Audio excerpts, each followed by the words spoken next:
What I'm going to be talking about today is OpenChart. So, as a backstory, the first 2.5 years of my career I spent building monitoring interfaces for a CDN. I really enjoyed it because I called it creating art out of data. So you have really complicated data. Extracting meaning of that for people is actually quite an interesting challenge, especially at that time I was trying to visualize 100,000 servers in real time.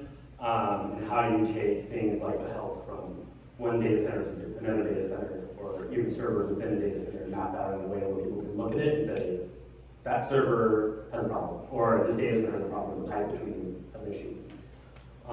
And so for the preceding 11 years, I was not doing any data visualization, so I really missed it. But what I did do is I spent a lot of time perfecting my skills as a front-end engineer and a full-stack engineer.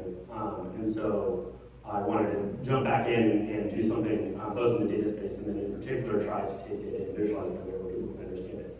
And so as I got back into that, I don't know if anyone here has used D3, but I was actually shocked at how little the industry has progressed in 11 years. And so now that I've kind of like up-leveled my own skills and kind of understand a lot more about just design and styling and things like that, I was like, first, can I find something that I'm looking for and answer that question for myself? And then I was like, can I build it? And so it's driven. And so I'm going through kind of that library and what it's used for. In particular, I'm doing a lot of what I would call journalistic data visualization. So very different than what you might use for kind of like a knock dashboard, which would be like what I was doing with monitoring. But this would be more for someone that would be reading like a New York Times article, right? So it's like trying to communicate data to humans in a way that's digestible, but it's more of like the consumer market rather than an enterprise. And so the first thing that I'll do is I'll kind of go through and show a couple of different examples, and then I'll talk about kind of like the internals of how I designed it. There's a couple of different things that I did that I think are kind of innovative in terms of the AI era and the designing for AIs, both in terms of the service that I'm building from an API perspective, but also the API of OpenChart itself is actually more AI first than something like D3, which I just touched on it a little before I go super deep in it, is like, if you use D3, it's a lot of like method chaining, right? You're saying like draw or something like that. AIs naturally, you don't want them to generate JavaScript, you want them to generate config. So if you can build a config-based visualization system, an AI is going to be really good at that. You build a skill, it understands it. So this is actually real case examples that I've done with it. I'll restart this, use the animations. It has full animation support out of the box. Is that big enough? Yeah. So we see here, like it'll actually go through, and that literally is one line, animate true, which is every chart gets it. So they kind of go down here. In fact, I'll config a little bit, but this is the spec. So it is, I would call it somewhat of a fork of Vega Lite. So if anyone's ever used data visualization stuff, you might have come across that. But Vega Lite is the spec for Vega, which is kind of like a layer on top of D3. But what it does is it takes that, or it layers an abstraction of config on top of what is a chart. And so this is what the config would look like for creating one of these visualizations. So you have your data block here, which is going to be obviously what ends up rendering. But you also have things like the encoding, annotations. So like an annotation would be like this, right? So you can position an annotation. The Chrome, which is a kind of more of a journalistic technical term, but that is the words around it, right? And so it has a heads architecture. It actually renders all in an engine and then writes. So it's not doing like heavy processing during the writing process. It's actually almost like compiling. And part of the engine will compute whether annotations might be overlaying on top of something it shouldn't, like two annotations on top of each other, and it'll actually try to separate them. So that doesn't actually clobber itself. And it's not perfect, but it's getting better and better over time. And that's effectively what the engine is doing, is it's doing upfront computations on the chart itself to try to get it visually right before it actually runs it. And then it compiles into a vanilla library. This is framework-agnostic, so you could actually use the full library itself without any framework. But then I also put an abstraction on top of that for React Vue and Svelte. So I use it mostly for React myself, but that allows you to have like a chart element, and you just plug in the data in the spec, and it just renders. But if you had I used to be Ember, some other people in the room that have that trauma, you could write your own Ember component if you wanted to. And so this is the Sankey. This is like what everyone likes in terms of like a data visualization that's really cool to look at. This actually visualizes how the entire library goes together. So under the hood, the very, very deep end of it is D3, so the scale, color, things like that is actually how parts of the engine are being assembled. But then there's the core library that feeds into the engine, which feeds into the vanilla library that people would actually interact with. So, and if you like that Sankey diagram, you can use the Sankey OpenChart, and it'll just work. And so, yeah, the rest of these are just small examples that kind of go through, but you have like bar charts, donuts, multi-line charts, and things like that. So the rest of this is, yeah, full color palette out of the box that you don't have to configure yourself. This is one of the cooler things, which will show real. After this contrived example, I'll show actually me using it for real things, right? The graph piece here is something that I needed for the work that I'm doing in the data sets that I have, but you can actually handle very large scale nodes. So this is actually rendering 10,000 nodes. If we really want to stress test it, this is 20,000 nodes, right? So it's gonna, the frame rate's gonna kind of die there, but I mean, it's handling it. So my data set library is only at 350, so I'm nowhere near there, but so right now, the one that I'll eventually show you will be closer to that, so it's very performant. But this is about 2,000 nodes, I think, is what this one was. And so, yeah, that actually kind of ties me right to the agent side. So, like I was saying, one of the things that I wanted to build both the platform and the charting library for was agents. I think that we're moving into a future where an agent is actually almost like a user of your product. And so if you're building any kind of infrastructure, whether it be an API or a charting library, to build it agent first actually might be a pretty smart move, right? Because my theory, being actually how I use this today, is more prompting to generate a chart, or even beyond that, and prompting for an article and how to actually fetch the data and assemble all the charts together. And I'm going to go through a little bit of that as well.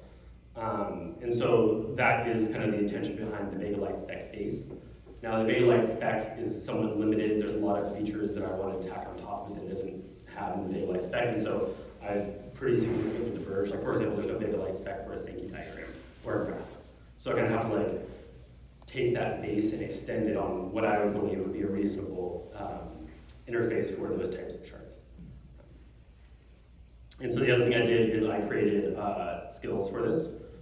So if you are trying to get an LLM to know about OpenChart, unless it's like React or something, right? It's not going to know it natively, and so you can actually up-level an agent instantly with a skill. So I created a Cloud plugin marketplace, and then this plugs in basically all in all to every single type of chart.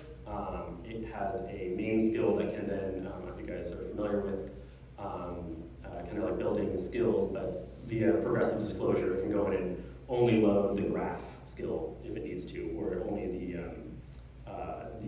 line chart, for example. So you don't give the entire context of the library, it only chooses what it needs for the job, so it's efficient.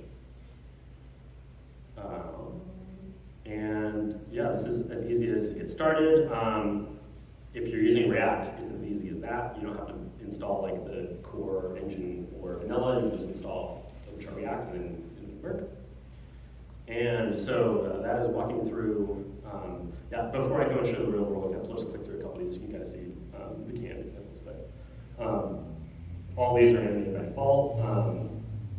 You get your bar charts, stagger charts, donuts, lines. Some of the ones that are kind of cool looking would be like, we went through the graph, but there's the Sankey that looks good, scatters.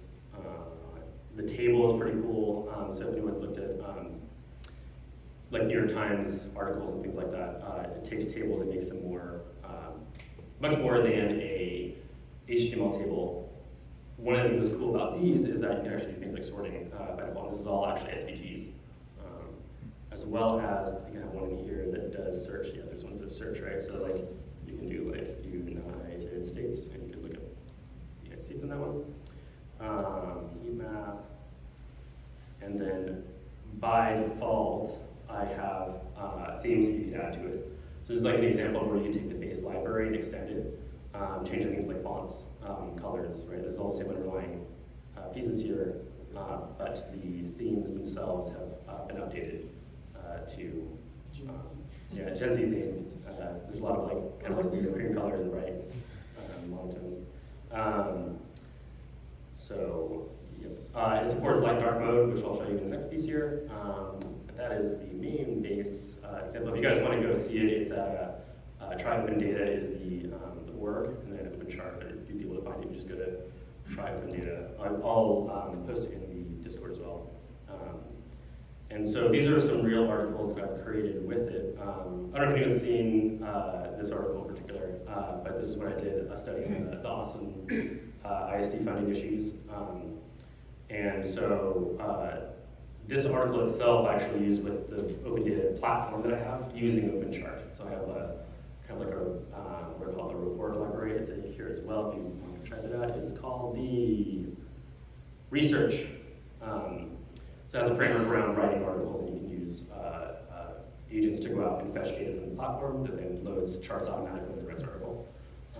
This isn't all Vibe journaled, but I started it with the whole investigation of finding the data and things like that with the platform. But all these charts that are in it are built with OpenChart, and I did very little manual assembly of all these. The agent was actually able to go out, find the data via the API, come back, decide this would be visualized well like a bar chart, assemble a bar chart. Even things like assemble the annotations, right? So like this 51%, I actually made the decision that it was a good idea to put that there, or these overlays on different markers in time that might be important to see overlaid on the graph. As well as there's our Sankey. This is showing just like your classic income out type thing. So if anyone remembers Prop A, actually 76% of that goes back to the state of Texas. It shows how much the Austin ISD actually keeps. And that's all OpenChart. Some good bar charts here. Enrollment at Austin ISD has been decreasing really since around 2013.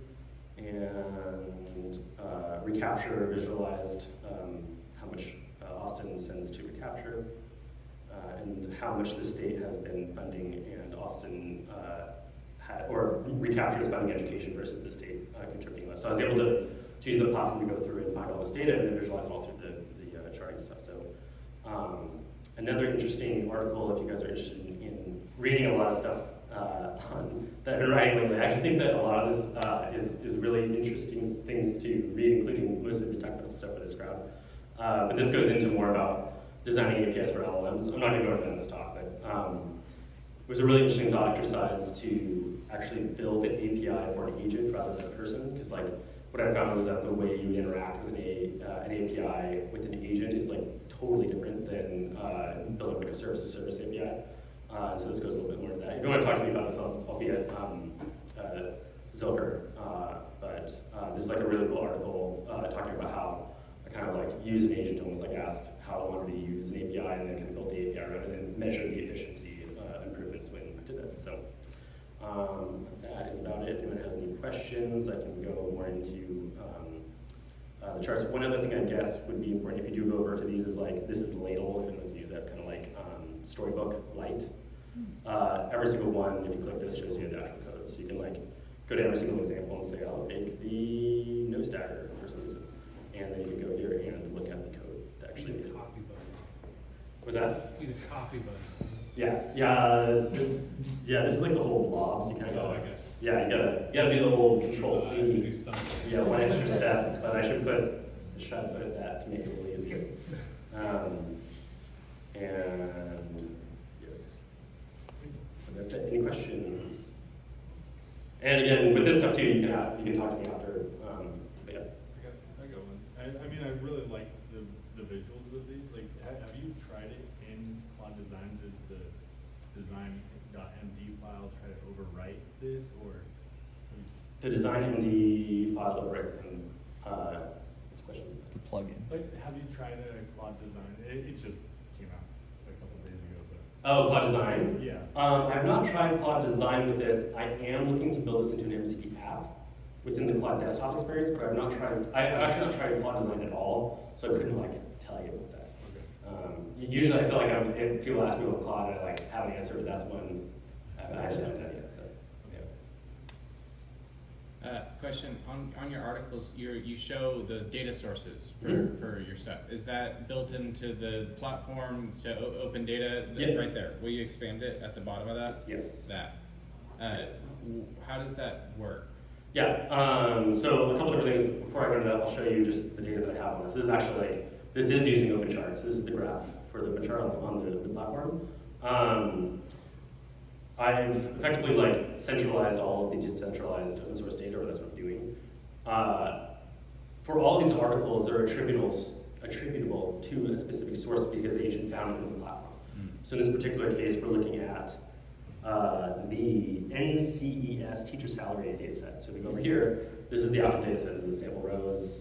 Looks like we have school years all the way from 1969 to 2021. And so what it's doing is every single chart, every single piece of data pulled from the agent will pull it into and attribute it specifically to there. So not just have it there, not just there, it also has it in gigantic one at the bottom here, which is every single data source cited within this article, as well as methodologies on how metrics were computed, because you might take data and compute them into other data, right? You might take two tables and combine them into one and then make a computation off of that as well. And so every single article that is generated will also come with a full attribution on everything that was used and how it was done to make the article itself, including every single chart. So yeah. So if you look at any of these, if you find one, everything is if there's a chart, it was sourced, and you could go directly to the source.